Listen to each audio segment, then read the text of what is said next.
Vazhdojmë me përgatitjen e recetës së radhës. Sot po bëjmë gati një drekë ose një darkë të lehtë, të shpejtë për përgatitje dhe me produktet që besoj që gjithmonë i gjeni në shtëpi. Filetat e pulës janë të preferuarat në shtëpinë time dhe mundohem që t'i sjell në mënyra të ndryshme, t'i gatuaj në receta të ndryshme. Për sa persona do të gatuani, aq fileta pule do të përdorni.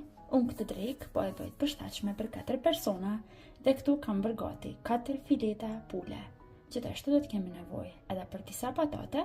Patatat i kam larë, i kam pastruar nga lëvorat dhe do të vazhdojmë tani që t'i prejmë. Për t'i prerë patatet më hollë dhe më mirë, unë po përdor një prerëse të tillë.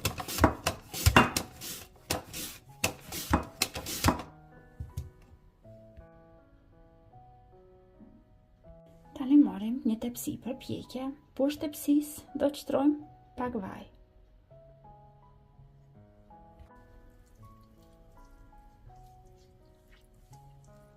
Vazhdojmë tani që t'i rendisim patatet, por patatet do t'i rendisim në këtë mënyrë, duke shtuar kështu njëra sipër tjetrës, pasi janë të prera shumë hollë.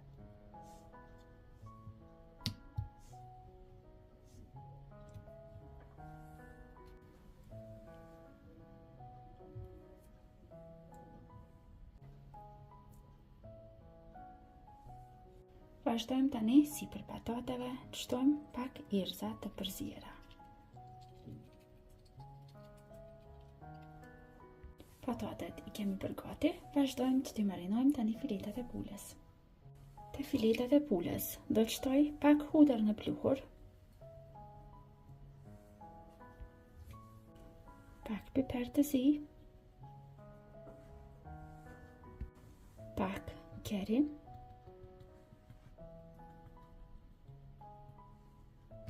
dhe pak kryp.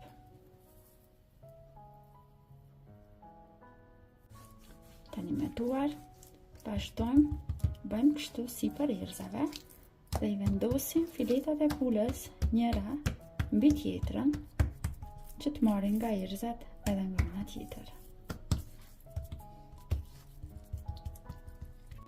Vazhdojmë tani filetat e pulës t'i vendosim sipër patateve.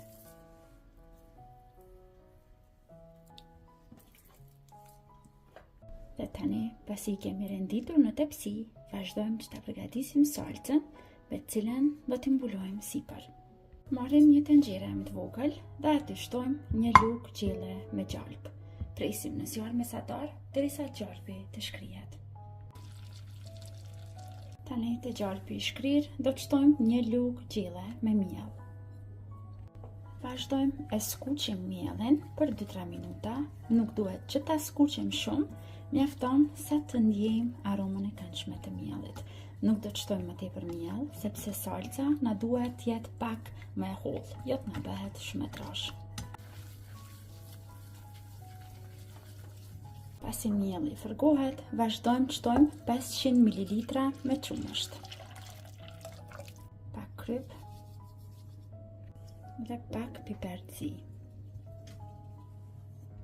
Përzijemi mirë dhe vazhdojmë në zjerje edhe për 3-4 minuta tjera, derisa salca të fillon të trashet pak.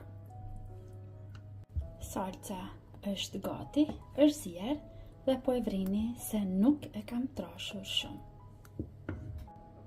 Tani, me salcën e përgatitur, vazhdojmë që t'i mbulojmë sipër filetat e pulës me patate.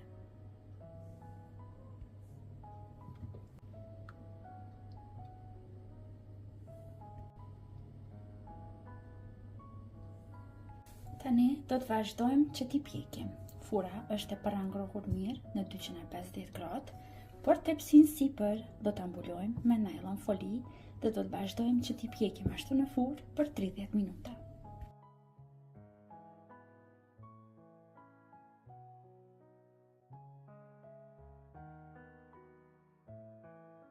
Vazhdojmë tani që ta pjekim. Pas 30 minutave në furrë, e largojmë tani dhe largojmë edhe folin e aluminit.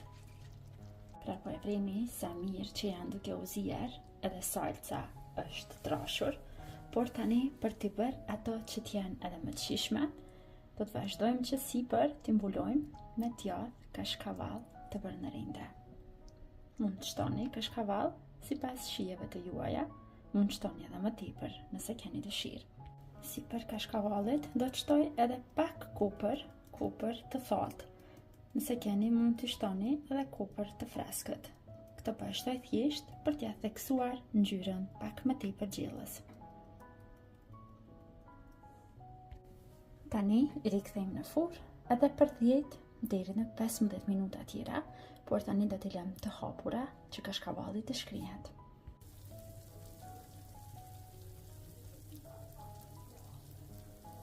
Dhe të dashur miq, dreka në këto momente është gati. Një recetë me vërtet shumë e lehtë dhe thjesht për të gatuar, por ju garantoj në shijen e saj perfekte. Vazhdojmë tani që ta shërbejmë këtë drekë të mrekullueshme, dhe unë sot do ta shoqëroj edhe me pak pilaf.